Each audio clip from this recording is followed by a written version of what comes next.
Hey guys, welcome to my channel. বন্ধুসকল আজি আমি আলোচনা কৰিম আমাৰ অসমীয়া ফিল্ম ইণ্ডাষ্ট্ৰিটোৰ ভৱিষ্যত সম্পৰ্কে।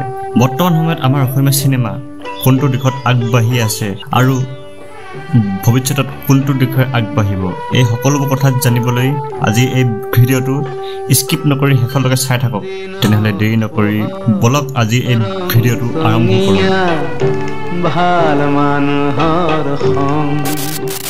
অসমীয়া চিনেমাৰ যাত্ৰা আৰম্ভ হৈছিল 1935 চনত যেতিয়া মুক্তি পাইছিল প্ৰথমখন অসমীয়া চিনেমা জয়মতী। এই চিনেমাখন প্ৰযোজনা কৰিছিল ৰূপকৰ জ্যোতিপ্ৰসাদ আগৰৱালাদেৱে। লক্ষ্মীনাথ বেজবৰুৱাৰ নাটকৰ আধাৰত নিৰ্মিত আছিল এই চিনেমা, য'ত দেখুওৱা হৈছিল ৰাজকুমাৰী জয়মতীৰ সাহসিক কাহিনী।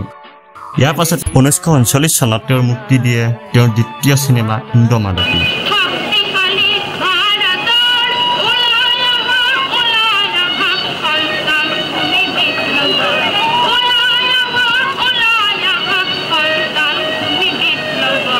এই যুগটো আছিল এক সাহসিক যুগ। প্ৰযুক্তি, বাজেট আৰু ডিষ্ট্ৰিবিউচন প্ৰভাৱ থকা স্বত্তেও জ্যোতিপ্ৰসাদ আগৰৱালাদেৱে সাহসীভাৱে আগবাঢ়ি গৈছিল।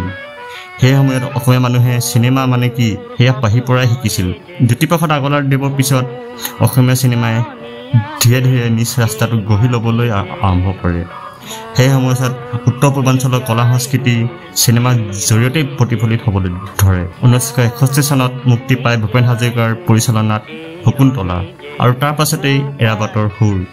এই চিনেমাসমূহত সেউজীয়া অসমীয়া জীৱন, গান সংগীত আৰু সমাজৰ নানা দিশ দেখুওৱা হৈছিল।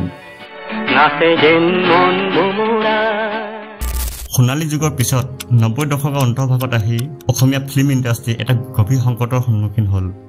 2000 চনৰ পিছৰ সময়ত অসমীয়া চিনেমাত বলিউড ষ্টাইলৰ কিছুমান চিনেমা আহিল, কিন্তু ফলত হ'ল কি এই চিনেমাবোৰ লাহে লাহে বজাৰৰ পৰা নাইকিয়া হ'বলৈ ধৰিলে আৰু আনফালে বলিউড বা অন্য আঞ্চলিক ইণ্ডাষ্ট্ৰীৰ ফালে ৰাজহ উৎসাহ বাঢ়িবলৈ ধৰিলে।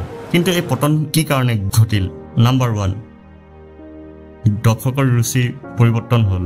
বহু বছৰ ধৰি অসমীয়া চিনেমা সামাজিক সমস্যা, গাঁৱৰ জীৱন আৰু সংগীতত কেন্দ্ৰিত আছিল, কিন্তু নতুন প্ৰজন্মই চাইছিল ৰোমান্স, থ্ৰিলাৰ, লাভ ষ্টৰী বা একশ্যন। পৰিচালকসকলে এই অধিক্ষণত পূৰ্ণৰূপে খাপ খাব নোৱাৰিলে। 2 নম্বৰ, বিত্তৰ অভাৱ। ধন বিনিয়োগ কম, প্ৰযোজক অহা বন্ধ আৰু পৰ্যাপ্ত বাজেটৰ অভাৱ। ফলত অসমীয়া চিনেমাৰ প্ৰডাকশ্যন কোৱালিটি পিছ পৰি যায়। প্ৰযুক্তিৰ অভাৱ। সেই সময়ত উন্নত মানৰ কেমেৰা নাছিল, VFX আৰু চাউণ্ড ডিজাইনৰ অভাৱ আছিল।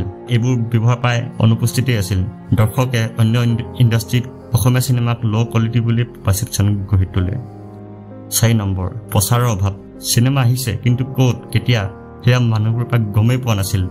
5 নম্বৰ, সেই সময়ত বছৰটোত মাত্ৰ কেইখনমান চিনেমাহে ওলাইছিল আৰু সেইবোৰৰ মাজত বহুত চিনেমাই মাৰ্কেটত চলিবই নোৱাৰিছিল। এই সকলোবোৰেই লগ হৈ এই ফিল্ম ইণ্ডাষ্ট্ৰীটোক এটা অলেখ প্ৰতিভা থকা সৃষ্টিশীল ইণ্ডাষ্ট্ৰী হৈও এটা কোণলৈ থিয় কৰি ৰাখিলে, য'ত প্ৰাণ আছিল, সংস্কৃতি আছিল, কিন্তু সাধাৰণ ৰাইজে তাক চাবলৈ নাপালে। দীৰ্ঘদিনৰ সংগ্ৰামৰ পাছত অৱশেষত অসমীয়া চিনেমাই ল'লে নতুন উৰাণ।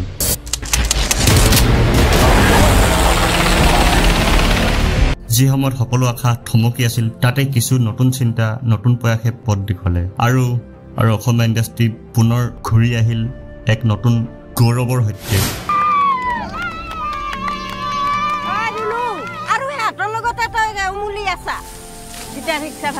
এই নমিতা বৈ আপি তো গীটাৰ শিকি পেলাই কি কৰিম বুলি বা ভাবছি।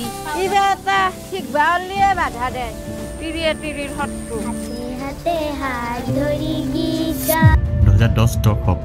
এই দশকক সহজে ক'ব পাৰি অসমীয়া চিনেমাৰ পুনৰ্জীৱন যুগ। উন্নত মানৰ প্ৰযুক্তি, আধুনিক স্ক্ৰীন প্লে আৰু নিখুঁত ডায়লগ ডেলিভাৰী, এই সকলোবোৰ লগ হৈ অসমীয়া ফিল্ম ইণ্ডাষ্ট্ৰীলৈ আনিলে এটা নতুন প্ৰাণ। এনে পৰিস্থিতিত কিছু ইণ্ডিপেণ্ডেণ্ট ফিল্ম মেকাৰ অজান পথৰ সাহস লৈ আগবাঢ়ি আহিল। ৰীমা দাস এক গ্ল'বেল নেম। তেওঁৰ ছবি ভিলেজ ৰক ষ্টাৰ্ছ এখন গাঁৱৰ এজনী সৰল ছোৱালীৰ সপোনৰ কাহিনী, কিন্তু তাৰ ভাষা আছিল বিশ্বজনীন। ছবিখনে best feature film national award জয় কৰে। হালধীয়া চৰাইয়ে বাওধান খায় এই ছবিৰ পাছত প্ৰথমখন অসমীয়া ছবি যিয়ে এই গৌৰৱ লাভ কৰে। তদুপৰি বুলবুল কেন সিঙে ইণ্টাৰনেশ্যনেল ফিল্ম ফেষ্টিভেলসমূহত বহুত সমাদৰ লাভ কৰে। ৰীমা দাসৰ এক প্ৰচেষ্টাই অসমক চলচ্চিত্ৰ গ্ল'বেল মেপত স্থাপন কৰে। অসমীয়া চিনেমাৰ যাত্ৰা এতিয়ালৈকে বহুত উত্থান পতনৰ মাজেৰে আগবাঢ়িছে।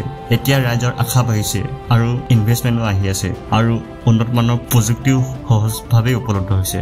এই সময়খিনিয়ে হ'ল জলিউডৰ বাবে এক নতুন দিগন্ত সন্মোচনৰ যুগ বৰ্তমান real drama Amazon prime YouTube আদিৰ যোগেদি সৰু চিনেমাবোৰো বিশাল দৰ্শকবৰ্গলৈ পোৱাৰ সুযোগ পাইছে সাবটাইটেল ডাবিং আৰু ফেষ্টিভেলৰ যোগেদিও অসমীয়া চিনেমা বিশ্ব মঞ্চত উপনীত হৈছে film school short films workshop এই সকলোবোৰৰ যোগেদিও উদীয়মান প্ৰতিভাৰ বাবে পথ খুলি গৈছে অসম চৰকাৰে ইতিমধ্যে ফিল্ম পলিচিৰ নামত খচৰা সাজু কৰিছে যিয়ে প্ৰডিউচাৰ ডাইৰেক্টৰ ৰাইটাৰ সকলোকে সহায় কৰিব বৰ্তমানো এই ফিল্ম ইণ্ডাষ্ট্ৰীটোৱে বহুত সমস্যাৰ সন্মুখীন হৈছে তাৰ ভিতৰত হ'ল ইনভেষ্টমেণ্ট আৰু স্পন্সৰশ্বিপৰ অভাৱ ডিষ্ট্ৰিবিউশ্যন আৰু পাব্লিচিটিৰ দুৰ্বলতা অসমীয়া চিনেমা মানে ল' কোৱালিটি এনেকুৱা ধৰণৰ মিছা অপবাদ দৰ্শকক ভাল পোৱা চৰকাৰী সহায় নতুন প্ৰজন্মৰ আগ্ৰহ এইবোৰে গঠন কৰিব এখন শক্তিশালী আধুনিক আৰু গৌৰৱজনক আছামিজ ফিল্ম ইণ্ডাষ্ট্ৰী সময় আহিছে জলিউডক আঞ্চলিক নহয় ৰাষ্ট্ৰীয় আৰু আন্তঃৰাষ্ট্ৰীয়